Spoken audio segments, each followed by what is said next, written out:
Bapak. Nenek moyang bayi darah tercengang. Tidak apa-apa jika Feng Xiaozi tidak masuk akal. Apakah Tuan Bai masih tidak mengerti kekuatan Tian Wudi? Leluhur berdarah tiba-tiba melangkah maju dan meraih lengan baju Bai Guanxing. Darah berkilau di matanya. Tuan, saya seorang kaisar. Di mata anak laki-laki kecil ini, itu mungkin luar biasa, tetapi di dalam dirimu. Berapa banyak yang telah kamu ajarkan padaku? Kaisar. Jika Anda ingin seorang kaisar yang kuat untuk membantu Anda dapat mengajar kaisar lain. Anda benar-benar tidak perlu melakukan ini dengan bingung. Itu benar-benar tidak perlu. Bai Guanxing menggoyangkan lengan bajunya sebentar, membiarkan leluhur berdarah itu membuatnya pusing. Baru kemudian dia tersenyum. Apa yang dia katakan sebelumnya? Tidak ada yang tidak mungkin. Apa yang saya katakan oleh Bai Guanxing? Apakah itu tidak dihitung? Nenek moyang bayi berdarah terkejut. Tubuhnya seperti anak kecil terus gemetar. Dia hanya merasa bahwa setiap kali dia bernafas, dia berkedut oleh darahnya sendiri. Bai Guanxing mengabaikannya. Sebaliknya, dia meluruskan lengan bajunya yang berantakan dan menatap Tian Wudi, yang masih menyeringai. Untuk lebih jelasnya, hidup dan mati bersama adalah sesama Taois. Dia adalah temanku, bukan anjingmu. Kamu bergerak. Aku akan mendapatkanmu. Tian Wudi menundukkan kepalanya dan tertawa. Dan tawa itu berangsur-angsur menjadi ganas lagi. Sampai akhirnya, dia menggelengkan kepalanya dan menatap Bai Guanxing dengan kecewa. Semuanya bisa dipelajari. Saya mati sekali. Jadi saya belajar banyak. Tetapi putra Baize, Anda juga mati sekali. Tetapi mengapa Anda tidak tumbuh sama sekali? Anda tidak boleh lupa bagaimana Anda mati. Petik 2. Kamu mengatakan bahwa kamu menghormati jalan surga. Kamu mengatakan bahwa jalan surga adalah berkultivasi untuk dirimu sendiri. Yang semuanya baik untuk dirimu sendiri. Tetapi kamu menyinggung saya demi seorang kaisar. Dia sendiri mengatakan bahwa ini adalah kerugian membuat bisnis. Sama seperti kamu menyinggung raja-raja dewa itu demi semut-semut itu. Ini yang kamu sebut surga. Apa gunanya surga semacam ini? Tian Wudi mencibir secara ekstrim. Seperti nama kekuatan yang dia ciptakan Tian Wai Tian. Yang tidak tunduk pada aturan langit. Dan tidak tunduk pada langit. Bahkan ini adalah alasan mengapa dia paling membenci Bai Guanxing. Jalan surgawi semacam ini masih dikejar dengan bodoh dan dibuktikan oleh kehidupan. Ini hanya akan membuktikan bahwa dia bodoh. Bai Guanxing menggelengkan kepalanya. Seperti kata pepatah. Caranya tidak berkonspirasi. Dan kata-katanya tidak terlalu spekulatif. Dia terlalu malas untuk berbicara omong kosong. Dan secara langsung melihat inkarnasi tak terkalahkan dari yang tak terkalahkan berubah menjadi kepingan salju. Namun meski begitu, tawa Tian Wudi masih bergema. Yang membuat orang merasa gemetar. Aku akan menghapus akun ini. Tunggu. Kamu sekarang kaisar. Aku kaisar. Aku ingin membunuhmu. Kamu tidak bisa berhenti. Saya Tidak hanya tawa liar yang bergema di dunia. Tetapi juga ledakan seringai lembut. Bergema di telinga Qin Yichen. Seolah menembus ke dalam jiwanya dan meninggalkan bekas yang tak terhapuskan. Wah, aku juga ingat kamu. Mulai sekarang, kamu sebaiknya tidak meninggalkan pandangan putra Baize. Inkarnasi Tian Wudi terjepit sampai mati dengan cara ini. Hanya menyisakan tawa liar yang membuat semua makhluk hidup bosan mendengarkan, dan ketakutan di bawah keheningan. Leluhur berdarah itu gemetaran. Dia seperti anak kecil, tetapi dia sangat kuat sehingga dia tidak sabar untuk meninju wajah Qin Yichen. Puas. Jadi kamu puas? Qin Yichen membiarkan tinjunya yang berdarah menghantam wajahnya, dan tetap tidak bergerak. Kami harus memintamu untuk ini. Celah. 1 inci. Hanya butuh 1 inci lagi dari prestise kaisar, dan leluhur bayi darah akan membiarkan anak ini mengerti bahwa bahkan seekor anjing yang tak terkalahkan dapat dengan mudah menghancurkannya. Apalagi yang tak terkalahkan itu sendiri.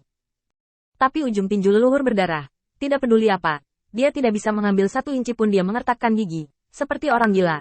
Dan akhirnya membanting pukulannya. Membanting Putri Wen Qing, sambil tersenyum. Ketika klan Kaisar Ke Anda dimusnahkan, jangan salahkan saya. Tetapi terima kasih kepada ayahmu karena telah menemukan menantu yang begitu baik.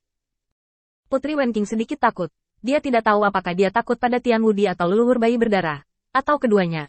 Tetapi dihadapkan dengan murid darah yang hampir hiruk pikuk. Dia menggigit bibir ceri dengan ringan dan melangkah maju ke balas. Leluhur, saya tidak berpikir Anda akan melakukan ini lagi di masa depan. Jika seseorang memperlakukan Anda dengan baik, Anda hanya berpikir itu baik. Jika Anda tidak baik kepada Anda juga dapat menyimpan dendam. Tetapi tidak setiap kali seseorang memperlakukan Anda dengan baik, Anda mendapatkan gigitan kembali dan Anda dapat terus memperlakukan Anda dengan baik. Leluhur berdarah itu terkejut, dan kemudian menjadi lebih kesal. Dia benar-benar suami istri. Dia tidak sabar untuk menembak semua idiot ini sampai mati. Ajari aku bersamamu. Tanda seru. Lao Su, kenapa aku tidak mengerti? Bai Guanxing menatapnya diam-diam seperti itu. Membiarkan leluhur bayi berdarah itu menunjuk ke semua orang seperti dia menggigit dengan panik dan mengutuk semua orang. Yuan Qi berubah menjadi monyet dewa dengan tangan melingkari dadanya, menatapnya dengan menggoda. Kamu, tunggu kematianmu. Bukan ini yang aku mohon. Kamulah yang mati. Wah, jangan berpikir aku akan memikirkanmu seperti ini. Leluhur berdarah itu melemparkan lengan bajunya dengan marah.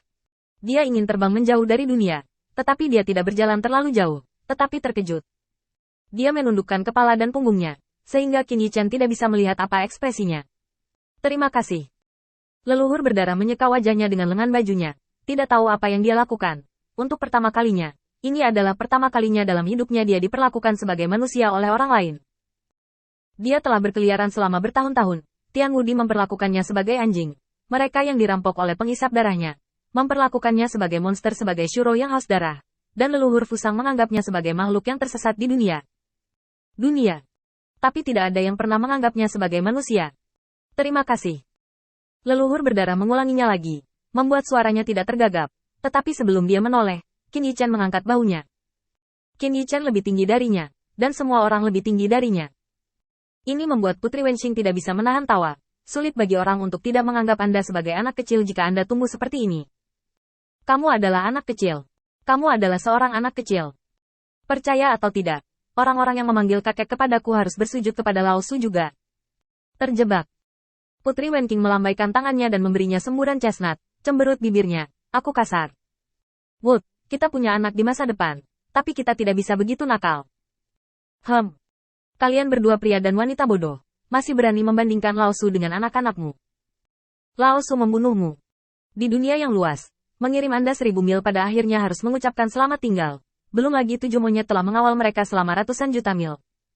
7 saudara, aku akan kembali dulu. Orang-orang itu pasti sangat marah baru-baru ini. Kamu juga harus kembali ke gunung untuk beristirahat sebentar. Yuan Qi menyeringai. Setiap helai rambut monyet memancarkan kemuliaan yang menghancurkan bumi. Mudah untuk mengatakan. Ketika kamu kembali, ingatlah untuk menemukanku lagi. Aku pandai bertarung. Tentunya. Qin Yichen mengepalkan tangan di tengah kerumunan sebelum pergi. Yuan Qi masih menggoda leluhur berdarah. Jika Anda tidak ingin pergi bersama mereka, lebih baik kembali ke Gunung Huaguo saya. Leluhur berdarah berjuang untuk sementara waktu, dan dia menemukan bahwa orang-orang ini semakin suka menyentuh dahinya. Ini mencari kematian. Tentu saja, Yuan Qi ingin menyentuh. Dia hanya bisa mengatakan bahwa saudara Qi bebas. Tetapi dia masih tidak ingin pergi dengan Yuan Qi. Aku tidak akan pergi.